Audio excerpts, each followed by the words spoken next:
Good morning, everybody. Welcome back to Gagne Farms. I'm Eric, and today we're going to do a quick garden update.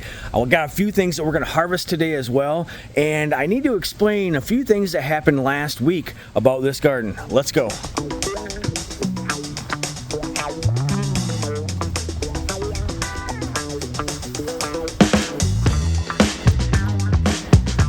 So last week, us along with most of the nation had 100-degree temps, and that is very hot for us here in Michigan. We do not experience temperatures like that very often at all. So we don't have a whole lot of protections with that sort of heat in our gardens here. We didn't even go outside a whole lot. So last night we got a nice soaking rain, nice steady 2-hour rain, a good soaker. That's what this garden needed. Problem is, with all that heat that we had last week, some of the plants really exploded. They did great. The issue with that is the weeds exploded as well. So yesterday, before the rain hit, I was able to come in here and at least knock the weeds down a touch. I went through my onions and got those going again. We'll go back to those in just a minute. But I was able to take the rototiller down each row and at least get those knocked down a little bit here. And now we can go in and pick the weeds by hand and continue with the weed management, because that's pretty much what this time of year is. When it gets that hot, it is just weed management. How much can you do?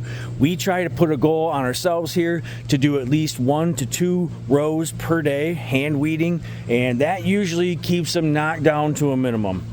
This year we've had a few ups and downs. We've stayed on top of it really well a few different times, a few different weeks, and then other weeks we had things going on and we missed a few days in between. And like our strawberry row, yet again, we had this all hand weeded perfectly nice, and now we have got the weeds in here, guys.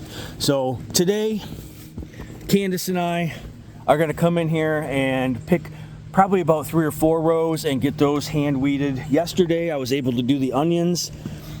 These onions here, they're looking very good. This row here is looking even better. But with the dry temperatures we had, it just, with the raised beds, it really sucked all the moisture out of those beds, and some of these started, the neck started to crimple on them. So like this one here, once that neck bends like that, it's done. It's not going to keep growing. So these guys are bulbing up nicely. I trim the tops, I pack some more soil around them. This soil here is so loose, I don't even need to do the spooning method with them at all. I can just go in here, just keep them weeded, give them some fertilizer, 12-12-12, or anything that's heavy nitrogen. Get those leaves, those tops growing well, and I keep them trimmed back, and they are bulbing nicely. I still think I got a good shot at getting a good onion harvest this year, so we'll stay tuned on that one. Our garlic. Oh boy, this garlic is ready to harvest, guys. This stuff is all ready. I'm gonna pick one here on camera for you guys just so we can see what it looks like. And oh yeah, hey, that's not bad at all. So this is one of the smaller ones. I like that.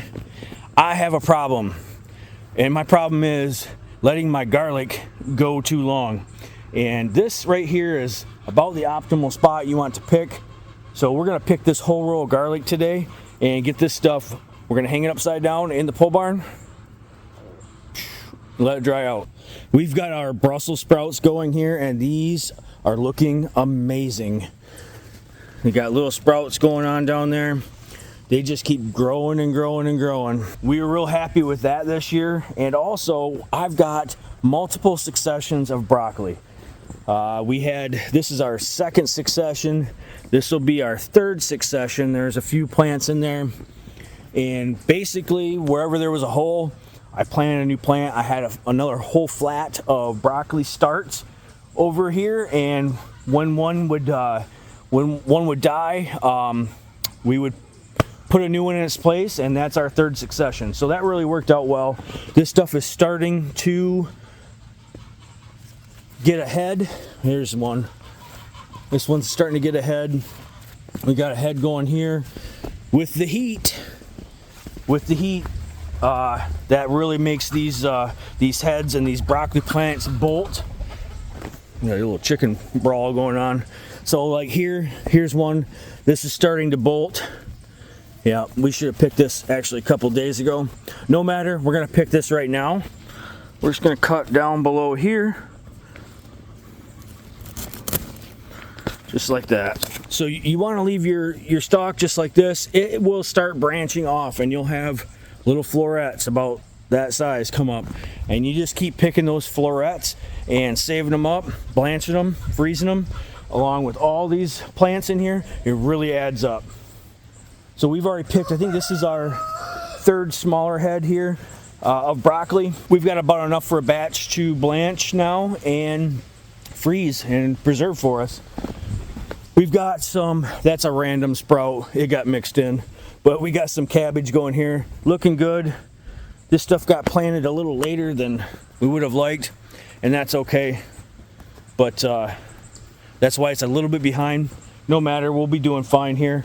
And our lettuce, this lettuce, OMG guys, we've been eating this lettuce so much. You can see we got our cut and come agains going on here, here, here. All these have already been cut. And these actually held up pretty well during the heat last week. We had a couple here. These are gonna get trimmed back today. Probably give that to the chickens. It looks like it's a little bit long in the tooth there, but the rest of it here will be eaten. We've been eating salads like it's going out of style, but it's really good. I will link the brand of that. It's a Salanova lettuce. I can't remember the exact name of it. I got it from Johnny's. Really, really good. So you can even see our hanging baskets here really took a hit last week with all that heat. They will bounce back with this good soaking rain that we had. Now we've got our tomato row, and this has been neglected. I don't even have an excuse for it. I neglected it, but today is the day. We are gonna tie our tomatoes up like we normally do. I'll go through and trim all the bottom leaves off and get this some air in here. We're already starting to see some blight, and that's never good. It sets in way too quick here. I don't know why. I just think my soil has a lot more of the blight spores in it than some other people. That's okay, but me and Candace talked about it, and next year we are going to change up our tomato plants. We are going to put down weed fabric and then plant our tomato plants in the weed fabric.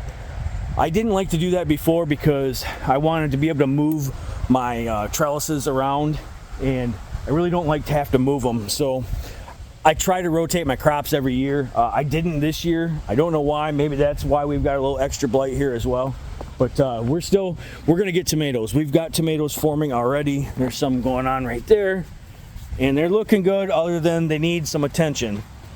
And that's all right. We've let things go before too long, and we still got a massive bumper crop out of it. Here we've got our green beans. We just got a short row of green beans. They're looking good. They're just starting to get ready to flower. We're gonna come in here, do a little hand weeding. No big deal. That doesn't take long, right? And then from here down, all the way, we've got our pickling cucumbers. These guys are really shooting up fast. It doesn't take long once these guys get up a little bit higher that you start seeing some fruit off of them. And I plan on both sides of that trellis there, and we'll get cucumbers on both sides, and we're gonna be doing some more pickles this year. Probably relish as well, because I like a good relish on my brats. All right, now we've come to the nemesis of my garden this year, and it is, and probably always will be, the pepper row, or rows this year. So we've got 2 rows of peppers. I got green peppers over here. I've got hot peppers over here. I've planted, I've replanted, I've planted again, and they're still not doing too bad. I got a little green pepper right there on that guy. Probably should have picked that flower off beforehand, but very weedy through here, but these plants like it hot, and this right here is the hottest spot in my garden. It gets the most amount of sunlight all day long, so that's why I put them here. And they are looking good. just got to get in here. This is where, if you remember, I brought my tractor in and we tilled because there was a whole lot of grass and weeds here to begin with. So I knew this spot in the garden was going to be probably the most weedy out of everything. And that's the other thing. These mosquitoes this year, terrible. Anyways, the weeds I knew in this spot were going to be tough. So we'll get in through here, we'll hand pull everything, and we'll get them out and eradicate as much as we can. We'll get our little strap hoe in here. I couldn't get in between with the rototiller and a few of these aisles right here, which is okay. We'll just have to go in with the little strap hoe and hit them that way. But all in all, we'll get some peppers. Not exactly what I was expecting. I had a real tough year with germinating and getting our starts going, and it just seemed to proceed all year long like that.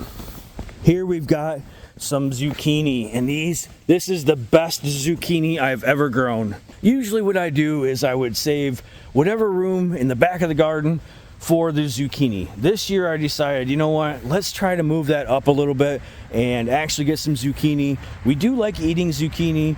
The girls really like zucchini bread, and we like to use it as noodles in like a spaghetti type of dish.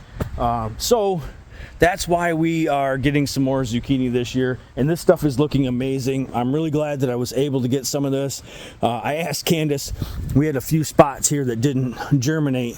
I've got really old seed, but I asked Candace, I says, do you want me to go through there and spot plant that? She goes, oh no, that's enough zucchini right there. So we've got plenty. And then this is our carrot row, and it's had seen better days, let's put it that way. I did go through here and hand weed everything so I can at least see where the rows are. I hand weeded it a few weeks ago. Then we got all that heat, the weeds just pop. So today is the day I'm coming in here and we're gonna go through and hand weed this as well. This year was kind of an experiment with the carrots down here. I usually like to put them in my most fluffy bed at the front of the garden, and they do amazing. You guys have seen the carrots that I pulled out of there. They're 12 and 14 inches long. They're huge. I wanted to try it down here. I was running out of space. I put my onions up front this year, and they're doing okay. I want to see, I don't think they're going to get as long down here, but we're still going to get at least some carrots out of it. And I have a lot of carrots still put up from last year that we still need to get through and eat, so I didn't need a whole row of carrots this year. That brings us to the flowers. We've got this whole row of sunflowers right here, all different colors, all different kinds. A lot of these are single cuts. Some of these are branching down here, and they're starting to almost look like they're going to get a head on them. Candace loves her sunflowers, and she really likes to put them out to the road sometimes when she does bouquets for the neighbors and things. So I'm glad that we were able to get a whole big row of sunflowers this year. Now this row we've got glads. We've got mostly glads over here, and we've got some on the end there. We've got a lot of glads this year. That was my fault. I actually overbought glad bulbs, and Candace kind of yelled at me. So she was a good trooper though. She put them all in. She's like, yep, we're planting them. So we've got our glads here. We've also got a bunch of daisies here. And we've got our Rudbeckia, black-eyed Susans. These are just starting to pop, which are lovely. And then we've got, I believe, yeah, this is the celosia. It's just starting. And then these here are globe amaranth, which are a little bit different. They're kind of small. I thought they were going to get a little bit bigger. They may yet. A couple of these flowers here, we were just we were planning to kind of do a test and see if we wanted to plant more for next year that maybe Candace could use in bouquets. And that heat and that rain kind of really made these daisies fall down hard. Now, if you see over here, I was able to put up a netting on the one row. In this row, we've got a variety of different flowers. We got primarily zinnias here. This row, we've got some dahlias, some straw flowers, some zinnias here. They're starting to come up. Some snapdragons,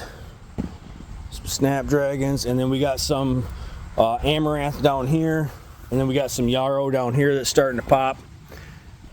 the whole point of the netting right here was to some of these taller flowers we had a problem with last year. They would fall over and they'd want to start growing sideways. So it was real hard for Candace to be able to put them in a bouquet if they were growing, you know, all willy-nilly. So we got some of this netting and I put it up and it seems to be helping.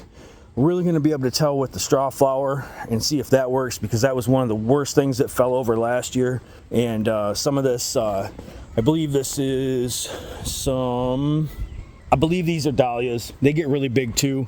But there again, this is the low light area of the garden.